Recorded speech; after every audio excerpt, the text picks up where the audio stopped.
நாங்கள்லாம் சைக்கிளிங் ரொம்ப ரெக்கமெண்ட் பண்ணுவோம். ஏன்னா இட் இஸ் அ நான் வெயிட் பேரிங் எக்ஸசைஸ். முழங்காலில் தேய்மானம் உண்டாக்காத ஒரு முக்கியமான எக்ஸசைஸ் வந்து சைக்கிளிங். அந்த சைக்கிளிங்கில் வந்து என்னென்னலாம் நம்ம வந்து ப்ரிகாஷன்ஸ் எடுத்துக்கணும் அப்படிங்கிறது ரொம்ப முக்கியமான விஷயம். சைக்கிளிங் பண்ணும்போது பேக் வந்து ஸ்ட்ரெயிட்டாக இருக்கணும், ஸ்லவுஸ்டாக இருக்கக்கூடாது. ஏன்னா மாதிரி ஸ்ட்ரெயிட் பேக்டாக இருக்கணும். எப்போவுமே கிராஜுவலாக இன்க்ரீஸ் பண்ணணும். எடுத்த உடனே நான் 40 கிலோமீட்டர் 20 கிலோமீட்டர் சைக்கிள் பண்ணுறேன்றது பழக்கமாக இருக்கக்கூடாது. உங்கள் மசில்ஸ் எல்லாமே டியூன்ட் ஆகிடும், டோன் ஆகிடும், and every thing will be comfortable after cycling also. இது முக்கியமான விஷயம். சைக்கிளிங் ஆரம்பிக்கிறதுக்கு முன்னாடியும் சைக்கிளிங் முடித்த பிறகும் கொஞ்சம் ஸ்ட்ரெச்சஸ் பண்ணுறது very very important. So and முக்கியமாக don't forget your protective gear. என்றைக்குமே மார்னிங் சைக்கிள் பண்ணுறவங்க 5 o'clock முன்னாடி சைக்கிள் பண்ணுறவங்க லைட்ஸ் மறந்துடக்கூடாது.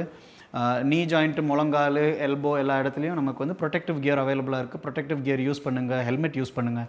ஹெல்மெட் இல்லாமல் சைக்கிள் பண்ணாதீங்க. And take care of your self.